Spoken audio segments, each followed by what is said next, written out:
When we picture World War II, our minds often fill with images of roaring tanks, intense firefights, and heroic charges. We think of weapons, tactics, and the sheer bravery of soldiers facing a visible enemy. But for countless troops, especially on the brutal Eastern Front, the deadliest foe was not an opposing soldier armed with a rifle. It was something far more insidious and relentless: the cold. In the unforgiving winters of Russia and Europe, staying warm wasn't just about comfort, it was a matter of life and death. A soldier could have the best rifle and plenty of ammunition, but if his hands were too frozen to pull the trigger or his body was shutting down from hypothermia, his weapon was useless. This invisible enemy claimed lives silently and efficiently, turning the simple act of survival into the primary battle. The casualty numbers from cold-related injuries during the war are staggering and paint a grim picture of this struggle. During the Battle of the Bulge and across the Eastern Front, both German and Soviet armies suffered immense losses that had nothing to do with combat.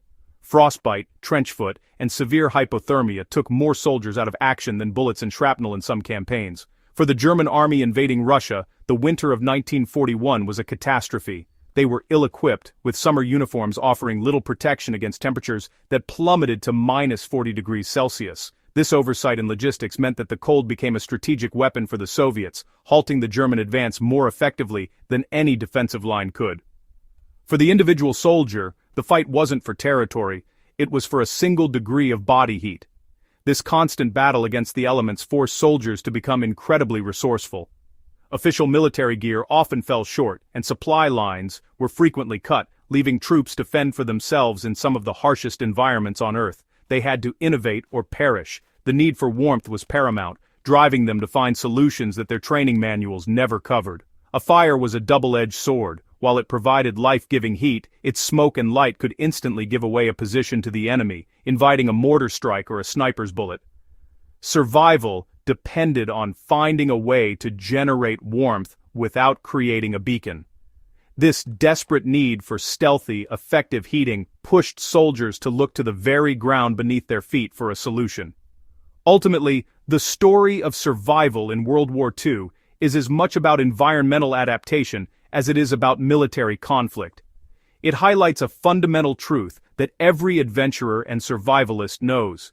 You can last weeks without food, days without water, but in extreme cold, you can lose your life in a matter of hours. The soldiers who endured these conditions learned this lesson the hard way. Their experiences led to the development of ingenious, low-tech methods born from pure necessity. These weren't grand strategies planned in a general's tent, but were quiet, desperate acts of ingenuity performed by small groups of men trying to see the next sunrise. One of the most effective of these forgotten techniques was a clever heating hack that used the Earth itself as a radiator. Faced with the dual threat of freezing to death or being spotted by the enemy, soldiers stumbled upon an incredibly effective solution: the earth heat trench. This technique was a masterclass in using natural resources to create a safe, warm, and virtually invisible shelter.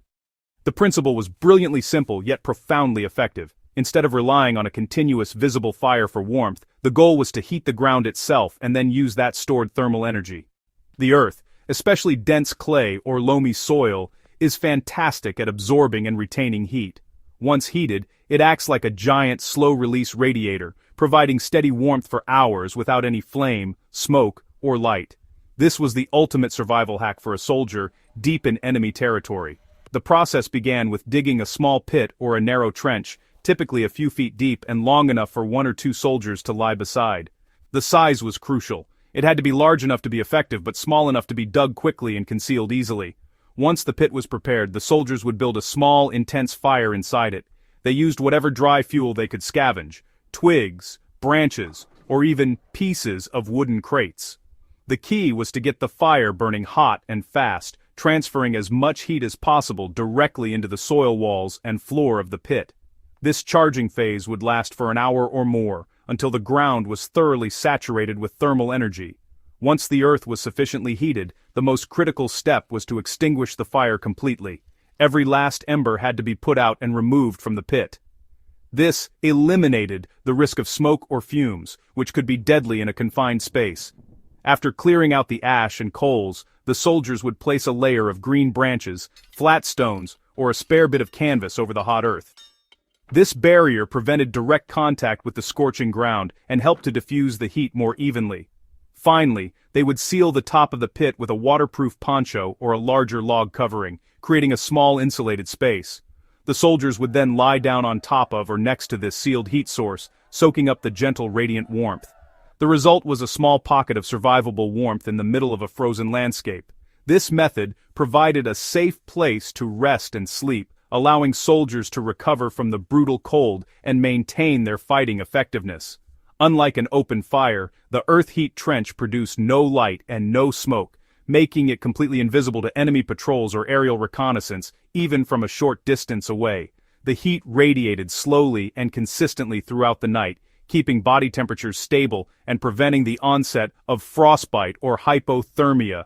It was a simple, silent, and life-saving technique, a testament to human ingenuity in the face of extreme adversity. It was a secret weapon that no army had issued. The true genius of the earth heat trench lay in its incredible adaptability. It wasn't a rigid one-size-fits-all procedure, but a flexible concept that soldiers could modify depending on their environment. In the dense forests of the Ardennes, fuel was plentiful. Soldiers could easily gather dry wood to build a hot, efficient fire. They would dig their trenches among the roots of large trees, which helped to mask the freshly disturbed earth. The forest floor, with its thick layer of pine needles and fallen leaves, provided excellent natural insulation to place over the heated ground and to cover their shelter. In this setting, the method was straightforward and highly effective, allowing small units to remain hidden for days in enemy-controlled woods while staying warm and combat-ready. The challenges were different in the vast, open snowfields of the Russian winter. Here, digging in the frozen ground was backbreaking work, and concealment was much harder. Soldiers had to be clever. They would often dig their pits on a reverse slope, away from the enemy's line of sight. After heating the ground, they would use blocks of snow to build low walls around their sleeping area, creating a sort of snow grave that trapped the radiant heat and blocked the wind. The white snow also provided perfect camouflage. The rising warmth would be trapped below a covering of a poncho and a layer of snow, making the shelter practically invisible. It was a stark minimalist application of the principle, but it worked, saving countless lives in one of the most hostile environments imaginable. In the bombed-out ruins of cities like Stalingrad or Berlin, the technique was adapted yet again. Soldiers didn't always need to dig. They could use existing craters, collapsed basements, or rubble-filled corners as their pit. Instead of wood, they might burn debris from destroyed buildings, splintered furniture, floorboards, or wooden beams. The key was finding a way to heat a mass of brick, concrete, or earth. A pile of bricks heated by a fire could hold warmth just as well as soil. Soldiers would clear a space, build their fire against a thick masonry wall, and then sleep against the heated surface. This urban application showed how the core concept, storing heat in mass, could be applied anywhere with a little bit of creative thinking. Regardless of the location, controlling the fire was paramount. A small hot fire was always better than a large, smoky one. Soldiers became experts at fieldcraft, using techniques like the Dakota fire hole, a two-holed pit that draws air from one opening and funnels it under the fire, making it burn hotter and with less smoke. They learned to choose the right fuel and to manage the burn to maximize heat transfer to the ground. Once the heating phase was over, sealing the pit was just as important. A well-sealed trench not only trapped the heat but also prevented dangerous carbon monoxide from building up. This attention to detail turned a simple idea into a reliable and safe survival system used by desperate soldiers across every front of the war. Despite its proven effectiveness on the battlefields of World War II, the earth heat trench technique largely disappeared from official military training and survival manuals in the post-war era. This decision wasn't because the method stopped working. Rather, it was a reflection of shifting military doctrines and a move towards institutional control and standardization. After the war, major militaries focused on developing high-tech, standardized equipment for their soldiers. The idea was to create a force where every soldier was supplied with the same government-issued gear, from self-heating rations to advanced cold-weather clothing and sleeping systems. This approach prioritized logistics and uniformity over individual fieldcraft. In this new paradigm, a technique like the earth heat trench was seen as messy, unstandardized, and difficult to regulate. It relied on individual skill, improvisation, and knowledge of the natural environment. qualities that are hard to teach in a standardized, large-scale training program. Military hierarchies often prefer solutions that are predictable and controllable. A factory-produced sleeping bag has a specific temperature rating and a clear set of instructions. An earth heat trench, on the other hand, has variables, soil type, fuel availability, and the soldier's own skill. For a top-down command structure, this level of unpredictability was undesirable.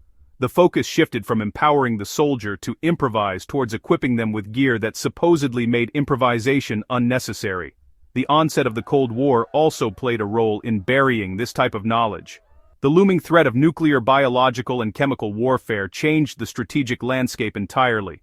Survival training began to focus more on scenarios involving fallout shelters, gas masks, and decontamination procedures. The gritty, low-tech survival skills of World War II seemed archaic and less relevant in an age of atomic bombs and intercontinental ballistic missiles. The emphasis was on surviving a high-tech apocalypse, not a frozen night in a forest. The practical, hands-on wisdom of the past was sidelined in favor of preparing for the imagined conflicts of the future, and the earth heat trench was one of its casualties. This shift represents a broader tension within military culture between official doctrine and unofficial fieldcraft. Official doctrine is what is written in the manuals and taught in the classroom. Fieldcraft is the body of knowledge passed down from veteran to rookie, the collection of tricks and techniques that actually work on the ground. The earth heat trench was pure fieldcraft, born from experience. While it may have been removed from the books, it never completely vanished. It survived in the oral traditions of soldiers, passed from one generation to the next in special forces units, and among those who understood that no amount of high-tech gear can ever fully replace the need for fundamental survival skills. It became a piece of unofficial but invaluable military lore.